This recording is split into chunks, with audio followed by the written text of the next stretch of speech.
Welcome to episode 4 of Metacritique. I'm joined, as always, by James Kent. And, as a special surprise, Bryan Cooke. Oh, say no. hello, guys. Bryan? Fuck. We've already fucked Beautiful. up the first game. Beautiful. I was about to say. I could not be more pleased with the way that went. That was fantastic. Sorry, guys. No, I fucked up that intro because instead of I only after saying both your names did I realize that I was then gonna throw to Bryan, and I'd forgotten to throw to James. So I was like, Let's Anyway. let's do that again and throw to James then. me. No. I'll just edit it so it sounds like I threw it to people in the right order. Okay. James, do you want to say your response to the great? This couldn't have gone better. This is the best. This is the best possible introduction to what I assume will be an excellent conversation. Yeah. Start as you mean to go on. So, firstly, Bryan, thanks for joining us. We've discussed already that by appearing on this podcast, you are implicitly and explicitly associating yourself with everything we do. And this is the point at which I am going to announce that we have joined social media. I have set up an Instagram account around my cosplaying an alternate reality in which Adolf Hitler wore blackface. Instagram.com/Schickelgruber blackface. Schickelgruber, what? Blackface, and you're already on the pod. I've got your audio now, so you endorsed that. I did. Yeah, I'm looking to commit a kind of suicide by cancellation. I want to get preemptively cancelled, and I thought, one, I like the ruthless critique of all that criticizes, and two, if you're going to go out, if you're going to try and commit this kind of social suicide, why not do it on Mark Kelly's podcast? I really respect that. And what could be more poetic? I mean, you had me on your podcast, Bryan. So Bryan is the host of, and I should have said this when I introduced you, the philosophy, or possibly slightly anti-philosophical, given the title, podcast, Philosophy Can Ruin Your Life. It is Philosophy Can Ruin Your Life, not Philosophy Will Ruin Your Life, right? It is something that I've often thought was a mistake, as in, it's got this sort of mealy-mouthed equivocal can, and I think the definitive will or shall should have been used, but that has something to do, this is probably of no interest whatsoever to your listeners, but to the weird history of that name, which has to do with me misremembering or mixing up the title of a paper by Justin Clemens on psychoanalysis with a book that he never wrote called How Philosophy Can Ruin Your Life, and the title is a sort of palimpsest of this partially synthetic memory. So the title ultimately is, it's kind of agnostic about philosophy rather than anti-philosophical. Yeah, I suppose that wasn't my intention. I should have made it will, and it should have an exclamation mark at the end, because the idea was to parody a kind of Alain de Botton like bullshit, how philosophy can make everything better and so forth. And also I find the phrase to ruin one's life intriguing. Obviously there are terrible things that can happen to a person, etc., where that phrase might be appropriate, but I also think it's got the weird implicit suggestion that your life is a kind of, I don't know, a commodity, something that you want to take care of, and that it can go badly. I suppose commodity is not the word I'm looking for. It's like it's a product. Like there's me, and then separately to me there's my life, and how's that going? Well, we wouldn't want to ruin it. And what does that mean? It usually means some kind of, I don't know, heading ever further into the certification of one's middle classness or something like that. And I thought, no, what if what's good about philosophy is actually it will completely destroy you from the perspective of all of the things that people would consider make a life good or worthwhile or happy. Yeah, this sounds profoundly correct to me, and actually very interesting in the sense that because I'm pretty down on philosophy writ large, and I think I've been making this clear in the other episodes of this podcast. But actually, the vision of philosophy you're giving there is extremely appealing, which is that philosophy is actually redeemed by its sheer destructive potency. Yeah. No, precisely. I couldn't have put that better. I do think that it's to do with, to say this is very classical in some ways, this is a prelude to a potential fight we might have later on in the podcast, but maybe even a little bit Socratic, Platonic, that any intervention into philosophy, when you do something egregious like philosophy, there are people around Socrates, it comes up in the dialogues, comes up in Xenophon, who say things like, what are you doing? Like, this is fine for young men as a kind of intellectual training, or really old men who are like impotent and can't fight, aren't really good for anything. They can do this sort of stuff. But to actually devote your life to something like that, why the fuck would you do that? That's ruinous, right?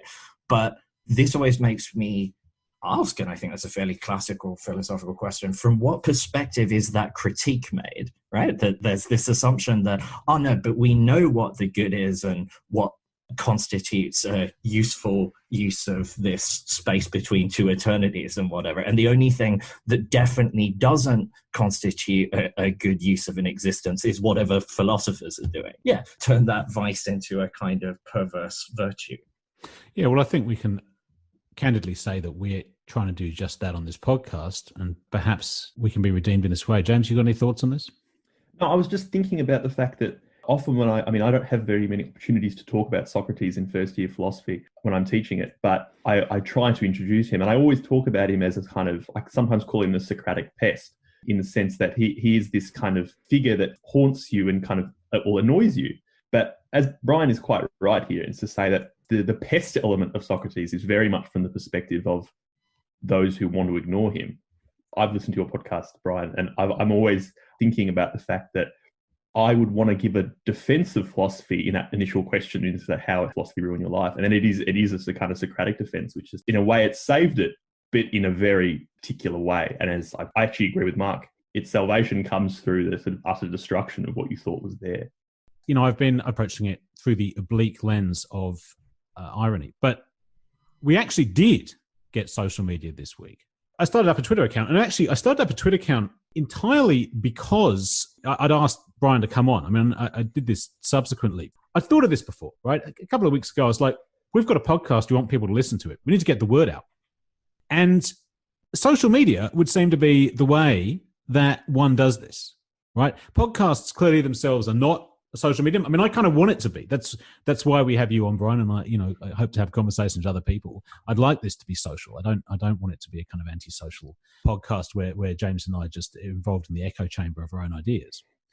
But social media, I mean, it's very close to looking like the real world of sociality at this point. It's where stuff seems to happen. Now, neither James nor I have a Twitter account. I don't think James has ever had a Twitter account. I had one for many, many years, but deleted it last year because I became just very unhappy with what I regard as the kind of cesspool of Twitter. You know, I suggested that James should start a Twitter account for the podcast, and he said no. You know, fair enough, because I have no intention of doing it either. But then I did do it. I did do it because we're having you on, Bryan, and I know you as, in addition to knowing you in real life, know you as a Twitter presence, and one of the good ones. Huh. This is just a recognition of my complete and utter addiction and ruination. The internet, in all its forms, is just crack to me, and I can't control myself in any way. And so for me, I've just been slowly getting off social media. I got off Facebook last year, that kind of stuff. And I've never been on Twitter. And because I know that it just pushes the right buttons for me and I will never get off. And I think Mark is quite similar in that regard, is that there's the kind of combination of humor, a bit of spice there. And also there's the promise of just niche issues, which are endlessly fascinating to me. And so I'm younger than both of you, and I'm just old enough to remember what life was like before the internet, but I also have no real connection to it. And so my adolescence and all that kind of stuff was entirely driven by the internet and lived through the internet, not in the same way as kids these days. So for me, long story short, is that I can't be in it. I have to avoid it at all costs, even though I will still check, even though I have no Twitter, I will check people's Twitters every day because I want to see what people are saying. It's terrible. Like it's pure just addiction. That's all it is, of the most banal kind.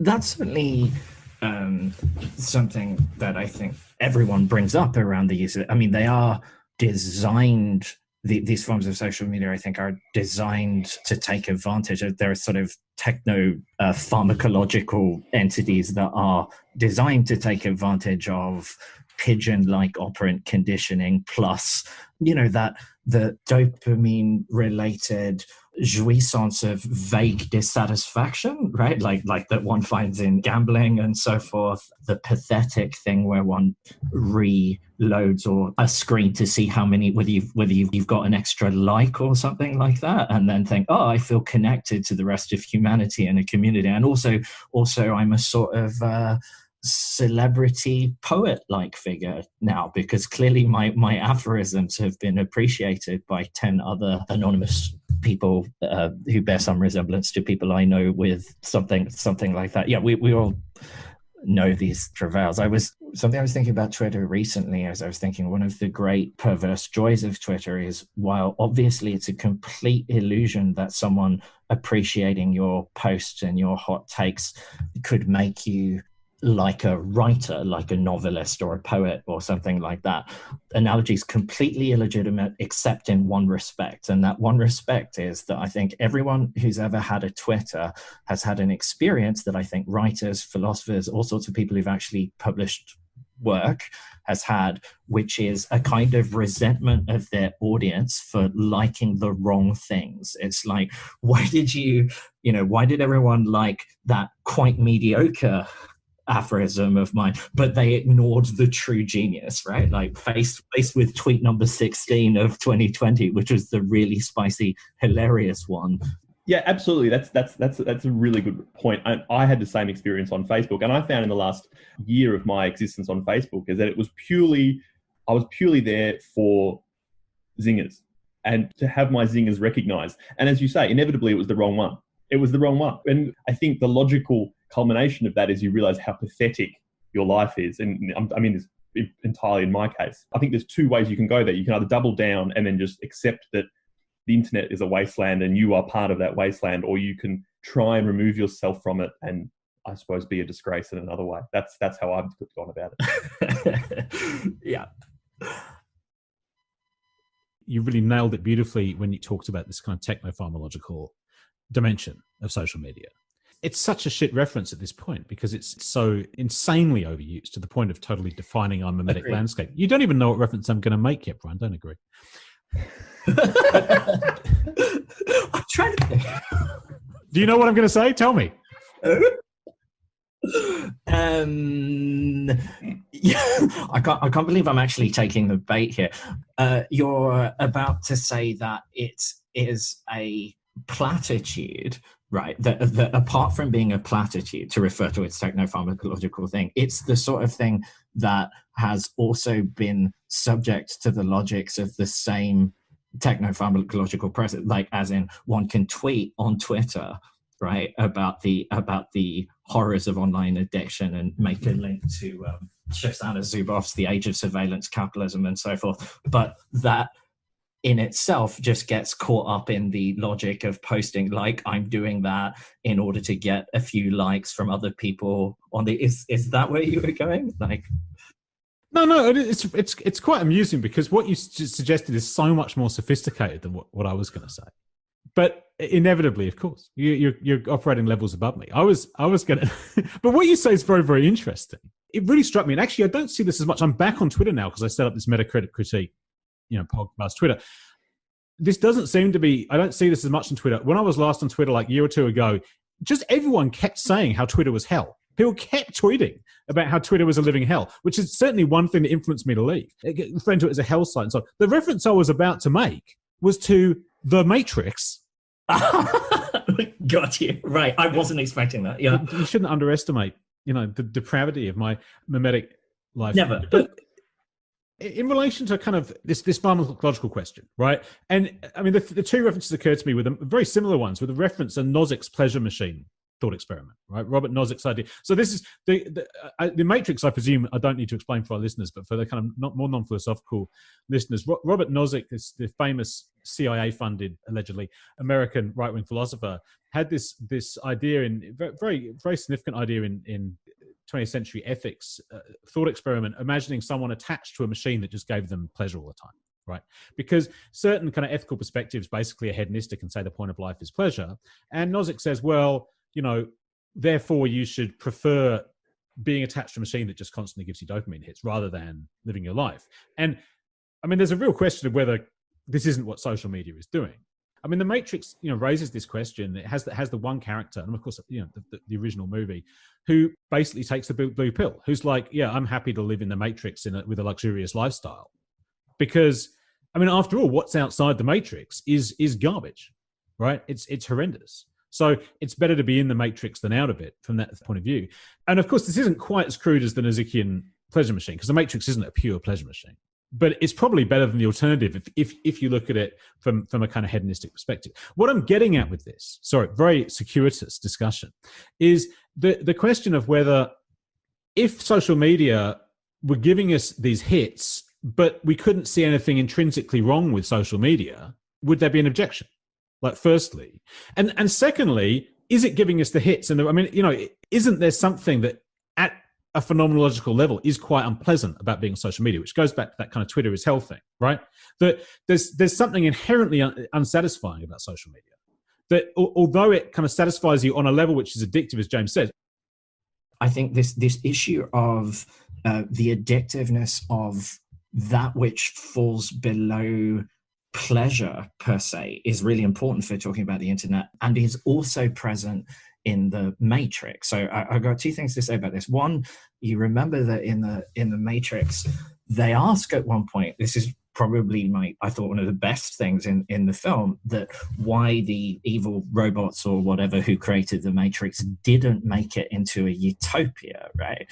And why instead it's this kind of like late 90s sort of cyberpunk thing, which presumably has all of the, as with cyberpunk in general, is a kind of late capitalist hell, but there's some kind of shiny trench coats or something like that for the bourgeoisie.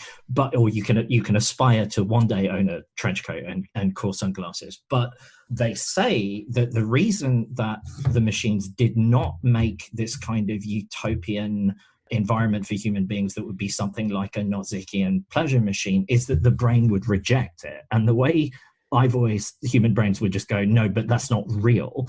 And a very pessimistic way I've thought about this, actually often talking to students about said pleasure machine, is through something that Schopenhauer says, where Schopenhauer, I've done this thing with students where I've asked them, let's not talk about epistemological questions or whatever about like, how do we know what's real, the kind of thing that people are supposed to take away from the Matrix. A better question is, where do we get our sense of reality, regardless of whether it's real or not? And the Schopenhauerian answer to that is, we get our sense of reality from that which resists our will, right? So concrete is eminently real seeming because you can't manipulate it in any way with your mind, whereas conversely, a dream, right? Anything where reality starts to feel kind of frictionless, you're like, probably not real. Yeah, and that this is taken into the design of the Matrix. So it's almost like the idea that a certain amount of unpleasure, a certain amount of like pointless resistance to your desires is necessary to give you a sense of the reality of your environment and to keep you locked in the cycle of addiction. This is fascinating to me because it raises the question. And, my friend Tom Ayres wrote a book about this, which I never read and mean to, about the Lacanian real. So I should, because I'm absolutely, this question of the concept of the real and Lacan, like I'm immensely invested in it and hugely interested in it. And yet there's one book out there on it and I haven't read it. So sorry, Tom. But what I was going to say about the Lacanian real, right, is this is very similar to the figuration of the Lacanian real.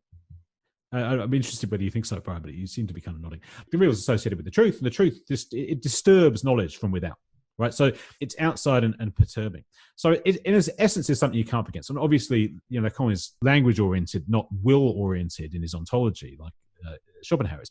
But on either account, though, it strikes me as something that's inadequate here. And this is my immediate response to what you're saying. There's something inadequate here when this is applied to the virtual in the sense of the internet computers, right? Because you're constantly coming up against some kind of real or some kind of something that tests you here, because you're constantly coming up against the code. You're constantly coming up against like bugs, like things that are frustrating to you, things like if you're playing a video game, which is actually really what I was thinking about, although it wasn't what we're talking about, but I think the same is true of social media and it's code based. If you're playing a video game and you just can't complete the quest or whatever, like that's very frustrating. And in a sense, it's you coming up on the outside. But I think that's really profoundly different to having contact with reality. Like I think there's a really important sense in which that is not real. I mean, from the point of view of someone in the Matrix, I mean, the Matrix is real. Like the Matrix, the fact that it's virtual doesn't mean it's not something that frustrates and indeed can kill you in the case of the Matrix. So it has all the qualities, right? Which, I mean, it is what you're saying, right? The Schopenhauerian example. But in some sense, it's not real. This is what's really important. So if you take that Schopenhauerian definition of the real, then the difference between being in the Matrix and not being in the Matrix is totally inconsequential. Because in both cases, your will is frustrated. Yeah, I think that's right. Yes. But that doesn't seem right. And not only does it not seem right at a kind of theoretical level, it also doesn't seem right phenomenologically. Like there's something to be said for taking the red pill. Like maybe this isn't true of the Matrix, because the Matrix in a sense is an actually perfect virtual reality that you genuinely don't notice the difference between it and reality, which is impossible. Let's say. I mean, I'd probably go that far. Like I think it's just not possible for complexity reasons to actually create the Matrix. But that's the side. Certainly what we have now, any form of virtual reality, video game, social media, they're not giving you what reality does. No.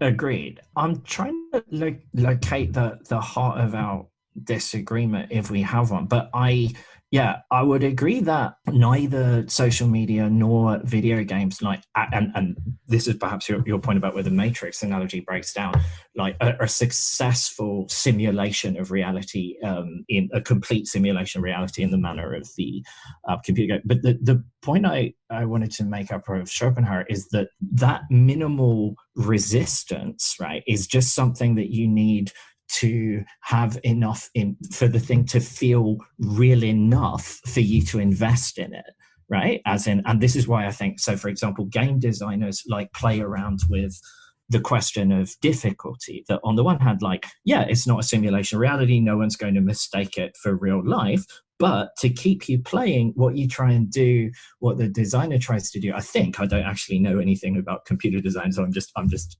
deducing this, but is you kind of think, well, if you think, why do you play a computer game? Maybe it's for a wish fulfillment, like I get to be a fucking wizard or whatever, and I can fly and do all of these cool things. Like, I don't want to play a game that's like an employment simulator or man who does kind of menial tasks and occasionally tweets simulator, right? So I'm doing it for wish fulfillment, but imagine a game that was just called wish fulfillment, that you sort of booted up and it was like, you're kind of the messiah and everyone wants to have sex with you and it's all glorious and you have magical powers. That would be boring. So you've got to give obstacles, you've got to give a bit of difficulty to the player so that they can invest in it while also allowing them to have a bit of that sort of fantasy fulfillment. It's about balancing that. And the point I'm trying to make apropos of social media is I think that a kind of receding horizon of satisfaction in the midst of a kind of anxious dissatisfaction is enough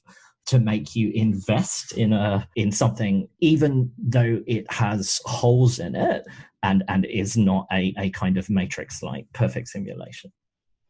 Yeah, I think what you say is right. What's really interesting here, both video games and social media are kind of immediately attractive in a way that real life, I'm going to call it, for want of a better phrase, real life is not. IRL, real life is not. But real life is actually more inherently fulfilling. So on the one hand, you're absolutely right. There's like a certain inherent difficulty to all these activities. Otherwise, they wouldn't be satisfying at all. But they're also inherently easier. So, whether it's Twitter or any video game, overcoming the obstacles that are presented to you is inherently easier. And it's I think, a question of simplicity. It's a simple system where there's a number of variables, and I mean, it can be very complicated, of course. If you're on Twitter, like, you have to deal with social variables and political variables and all this stuff. In some ways, it's amped up way more than ordinary reality. But the requirements to engage in it and the interface is vastly more simple than going out into the garden. I want to put it at this very basic level. Like, literally, this is what we're confronted with now, because you have your phone and you have any number of apps on your phone, anything. So not just Twitter, but Candy Crush Saga or just your SMS app. Those things, there's an immediate pull to engage with those things. And I find this, like, I'm addicted to my phone. And I think most people basically are at this point. Like, I literally found myself, like, I can be like going to the toilet and I don't mean sitting down. I mean like standing up, going to the toilet, and I've got my free hand and I've opened my phone, like barely without thinking about it, you know, with disastrous consequences sometimes. But, you know, I've had a very sanitary experience the last couple of years. I mean, it was, I think, contributed to a very broad spectrum change, in my opinion, a lot of things. Getting a little bit personal, but, you know, I had a child with my wife, with a daughter who's approaching 2 years old. But one of the things that was really interesting about this, I mean, sorry, this is going to sound so sentimental, but one of the things that was really interesting with her is taking her out of the house. And I mean literally out of the house. Like, I can go on the front porch with her, like, particularly when she was really little, but it's still true, you know, now. But with a baby, like, the very fact that they're outside completely transforms their behavior. It's incredibly calming. Like, they're a nightmare inside the house. What I'm getting at here, I think the house is already like getting on for being a video game or social media. Like, the house is an artificial environment which is restricted and organized in exactly the same way a video game is. Basically, it's a simulation, effectively. Right. And what became clear to me, like, via that experience of seeing her, is realizing that it actually has exactly the same effect on me, but that I don't appreciate it. And I still don't do it, despite the fact that I know this pathetically, right? I know that going outside will elevate my general happiness levels. And I say happiness because I don't just mean pleasure level. I don't just mean dopamine levels. Like, it will make me feel great in a holistic way. And yet, when given the option, I still very frequently, perhaps not as much as previously, but still generally, I'm going to fire up a video game. Yeah, I think you've got to the nub of what we're talking about, which is the addictive nature of something that may actually be generative, ultimately, of unhappiness.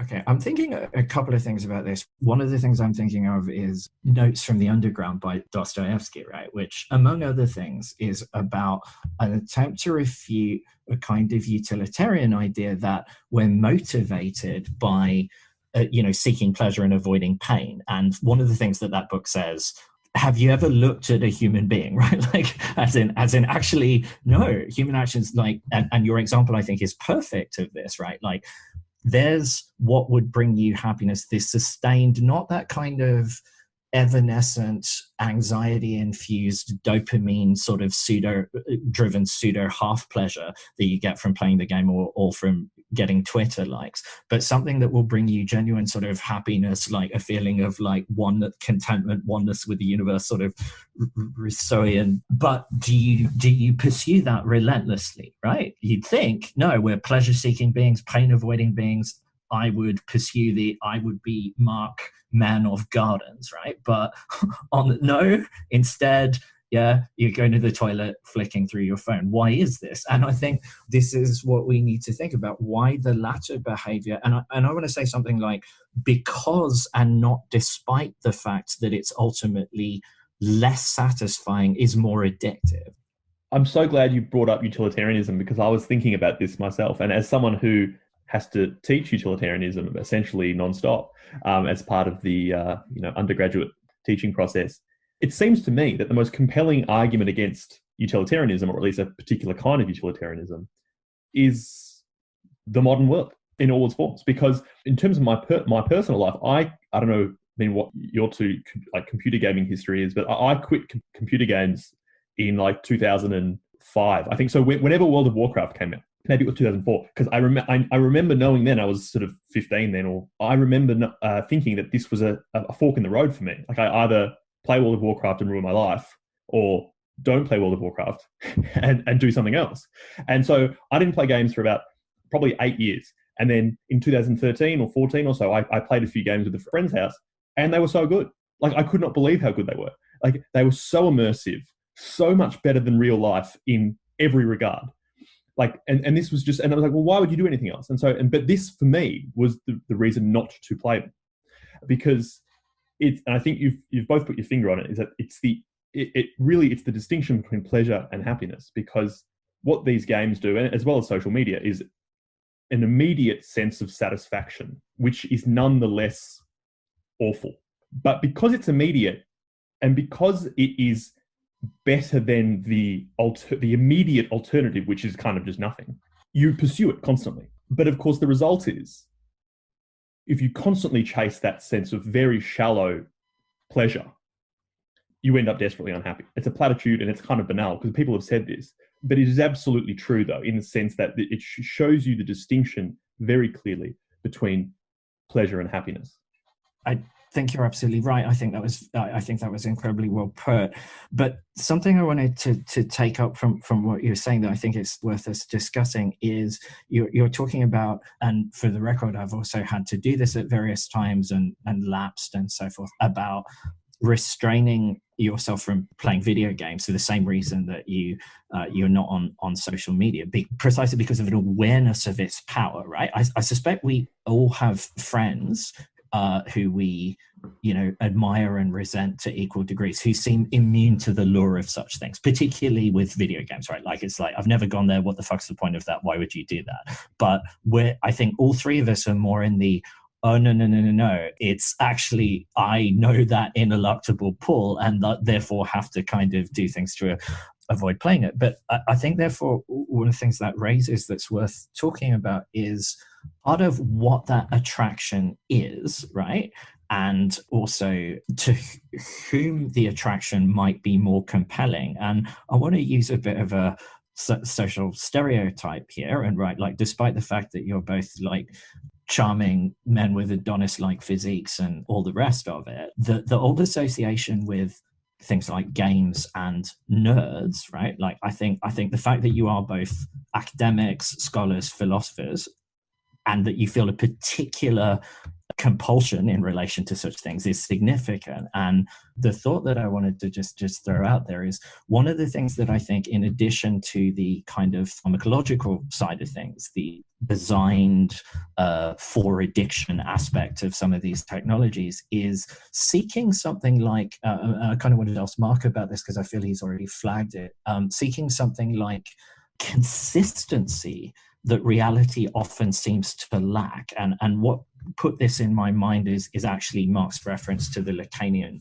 real, right? So, in Lacan, they say the thing about like the symbolic order, like reality is mostly symbolic for Lacan, is that at some level it has inconsistencies in it, and that's where the real comes in, and you try to fill over those gaps with conspiracy theories or something like that. You try something that will make it more consistent than it is. And I think in some ways the philosophical desire from a psychoanalytic point of view, and this is why Lacan occasionally links philosophy and paranoia, is to make reality more consistent than it is. You want a theory of it that will make all of the bits tie together and so forth. And I think one of the things about games, in particularly with their lore and so forth, is they present this more smooth, more consistent version of reality that I think exerts a particular attraction on people who might otherwise be in the business, for whatever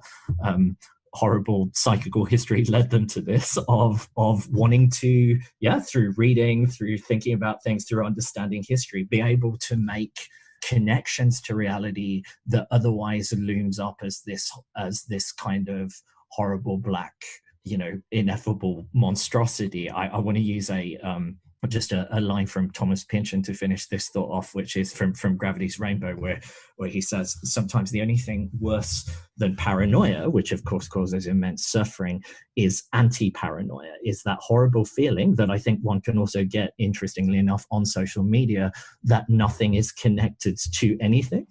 And actually, I said that was the last point, but secondary point on this that I think has also been said is that I think these technologies, insofar as they're technologies of connection, they presuppose a kind of alienation or disconnection, right? They presuppose you don't have consistency, you feel isolated, you feel alienated.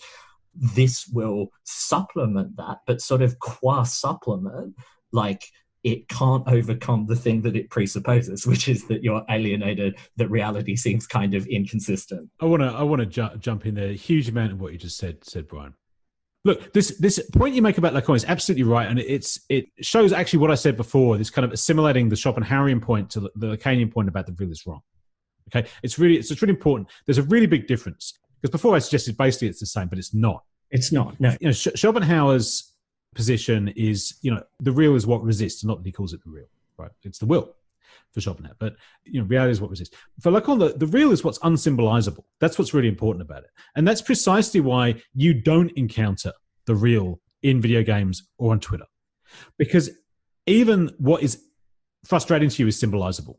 It's a bug. It's a problem in the code, which itself is purely symbolic. Right. This is really important. It's really powerfully explanatory of the brain disease that everyone online has now, which is the demand that absolutely all problems are both occurring and then solvable at the level of the symbolic. That's how everyone now approaches everything, because they refuse to acknowledge there's anything outside of the symbolic.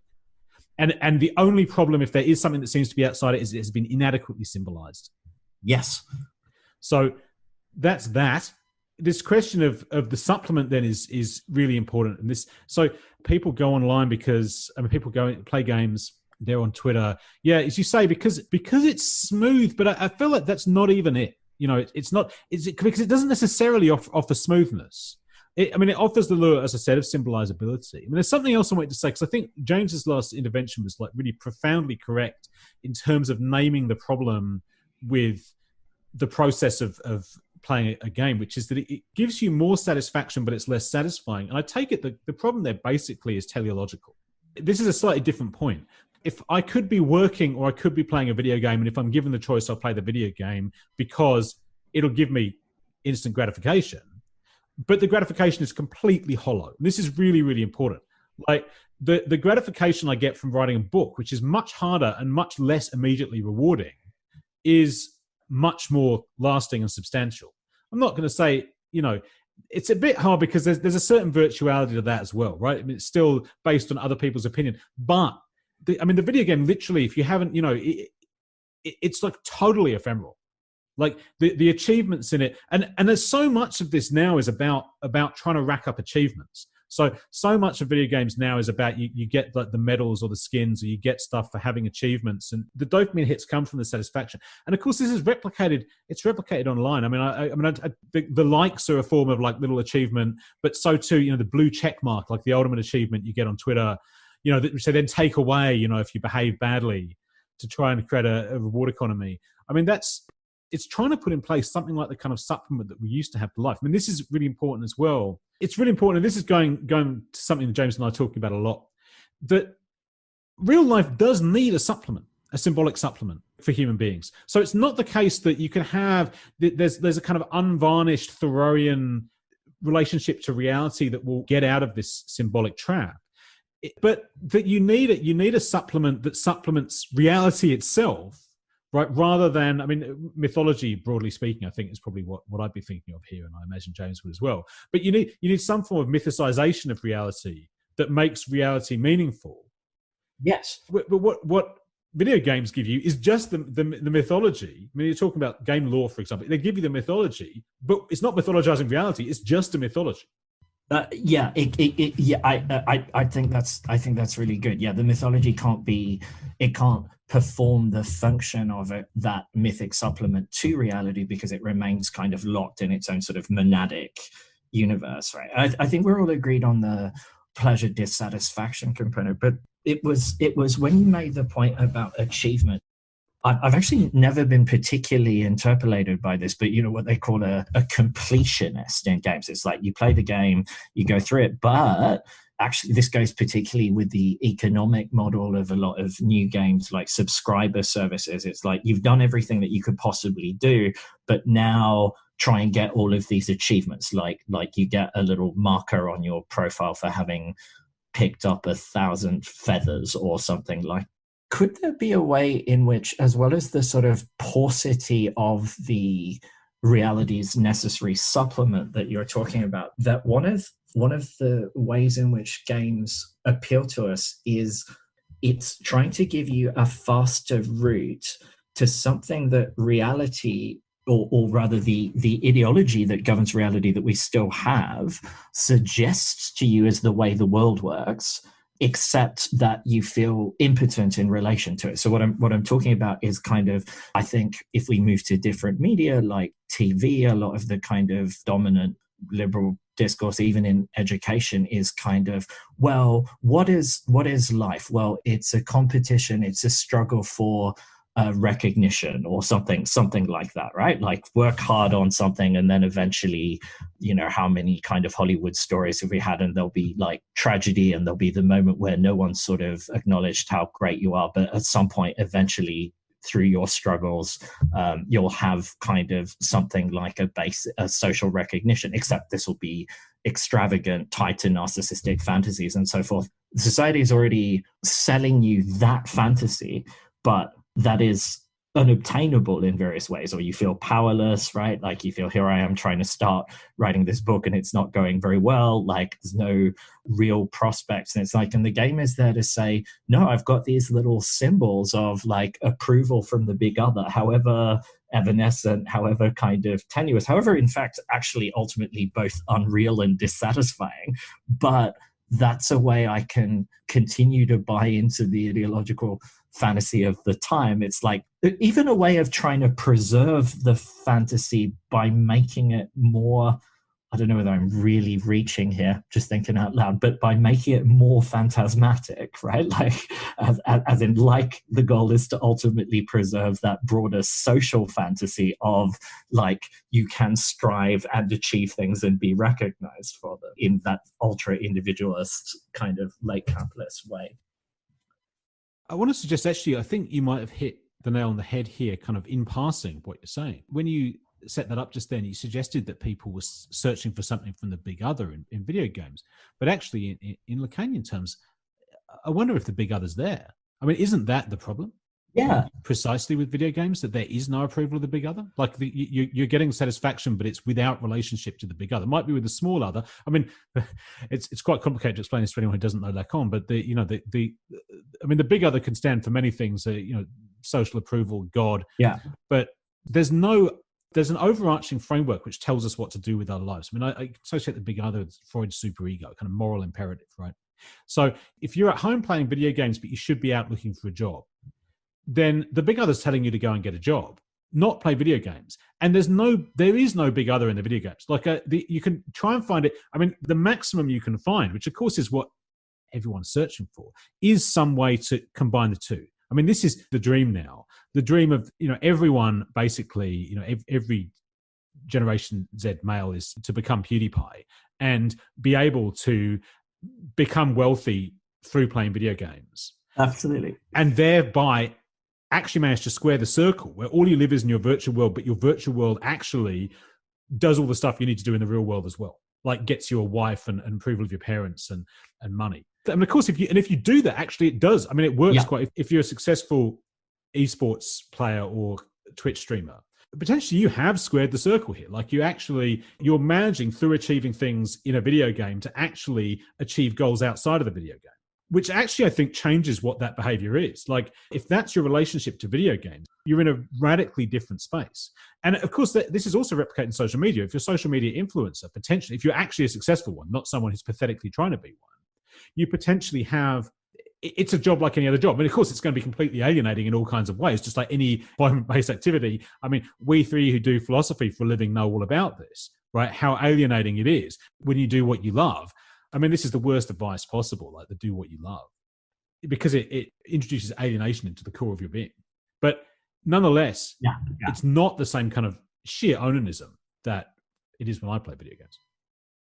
Yeah, I think that's a good distinction. And I'm wondering whether I can still salvage some of my point, because you're absolutely right about Well, I partially agree with you on the big other and the fact that you're definitely not fulfilling the kind of broader social imperatives by playing video games, for example. Yeah, like that there's no marker of kind of social success. And this is why that I think they interestingly, despite how the size of the industry and how much more they have entered people's lives, how many more people play them, I think they still have an interesting kind of stigma around the wasting of time that other things do not, like, as in people know, like watching television is also not fulfilling those kind of productive imperatives. But I think video games still have this status in some ways as being like the ultimate in time wasting activities. But part of the point I was trying to articulate before, which I'm not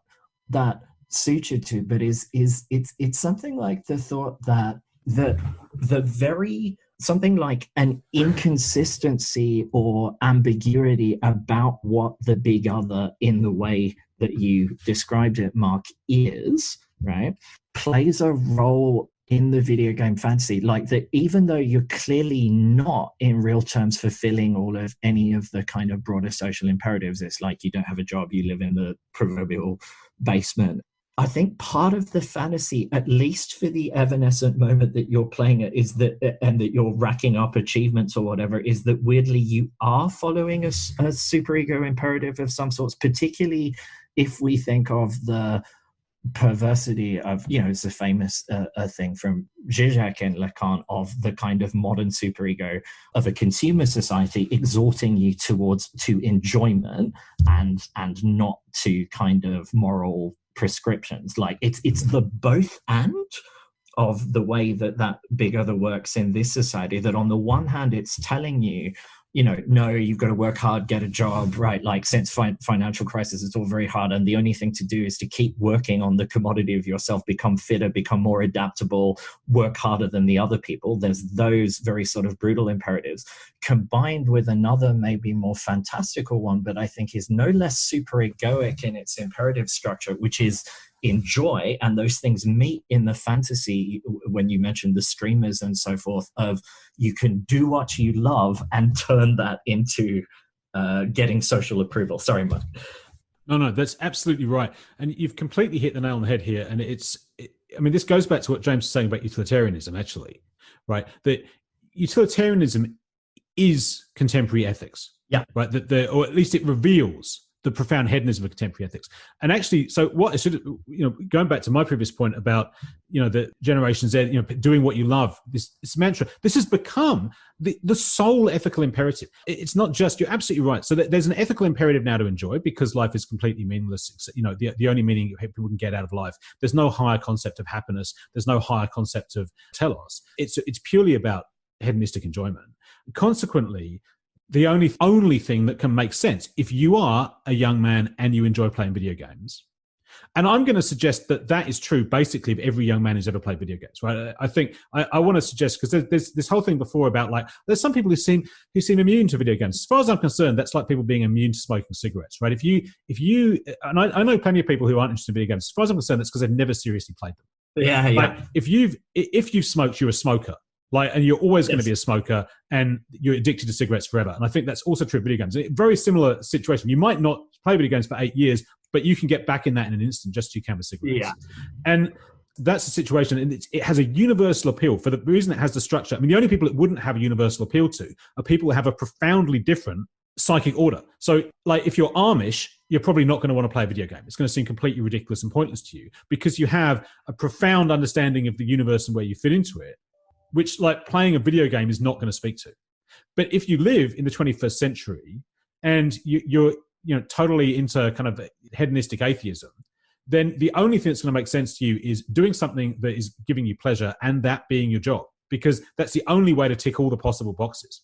But that also explains, I think, why everyone is so unhappy, because that's not possible. But what I was thinking, this is probably a parallel point, but I mean, the risk, I mean, there's multiple risks here. And I'm suspicious, as I think is right to be, of the dialogue, or especially the sort of mainstream media dialogue around the risks of the internet or the risks of gaming, because the assumption is always something like, as we say, it stops you from doing productive stuff in inverted commas.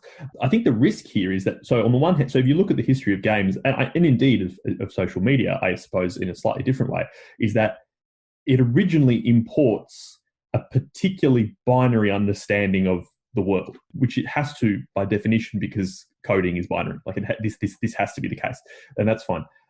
And we see this in games. Obviously, games become more complex as the technology improves. But the risk then, I think, is not that sort of, damages you in some way or whatever. It's the fact that your own thinking in the world becomes binary. And so, in fact, you export this kind of very binary understanding of the internet into the world. And I was just struck by when you were talking about, I can't remember whether it was Mark or Bryan, we were talking about, self-improvement and this idea of wellness. All I can think about is, like, I don't know if you ever played GTA San Andreas, but, just going to like the fake gym and like getting ripped. That's all I can think about. And there seems to be this like really binary, like computer game understanding of being alive and like collecting stuff. And yeah, just like reducing your life to like the most absurd kind of game. But of course, unlike in San Andreas, you can't do all the cool stuff. You can only do the banal stuff, which is like watch what you eat and lift, make games, and drive around.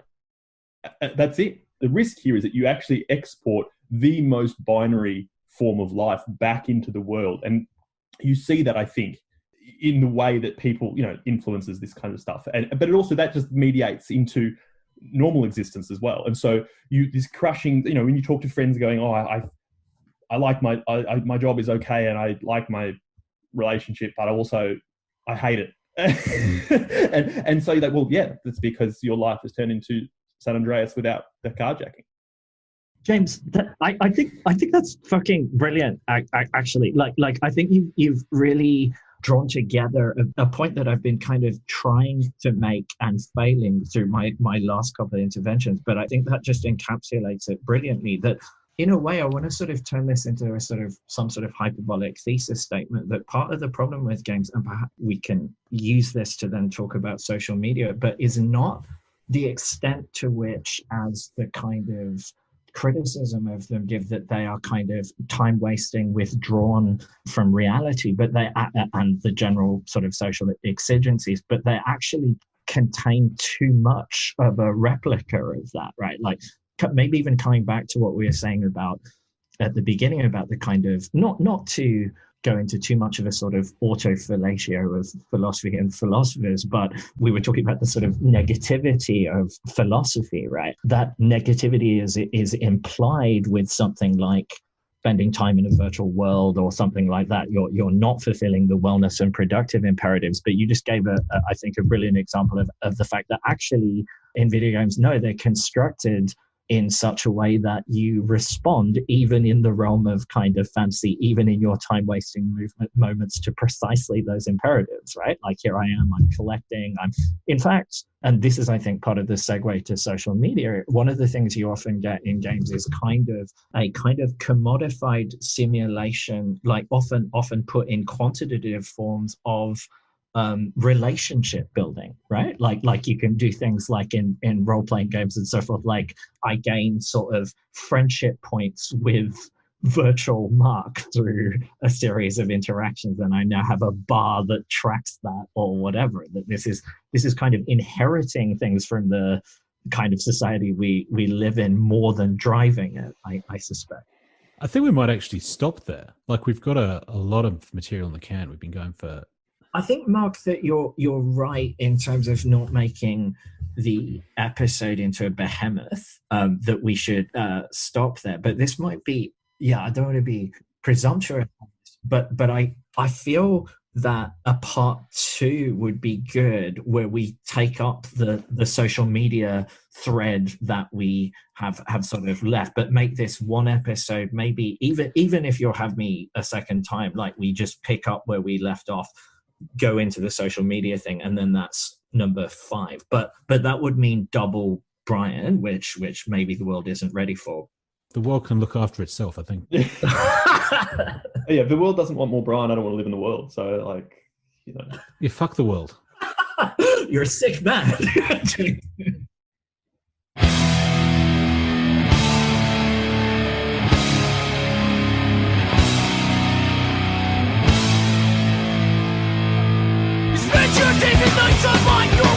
makes you proud. If you had a single friend at all, you would be laughing out loud. What seems I may have crossed the line, I'm gonna make you pissed. They're gonna take me off of your buddy list. If you can't get a date because you live with your mom, then you feel right at home at loser.com. If you don't have a life, but you have plenty of wrong, then you feel right at home at loser.com. Tell me that your sex life, it has not been planned. If you learn how to click and type with just one hand, you're a keyboard Casanova, you're a digital Don Juan, you're a chat room Romeo, and you want to get it on. If you can't get a date because you live with your mom, then you feel right at home at loser.com. And you don't have a life, but you have plenty of wrong, then you feel right at home at loser.com. Go! URL, IRC, MSN, HTTP, AOL, ISP, LOSERUB. I guess you can't see what is wrong. You've got your modem and your mouse and you think you got it going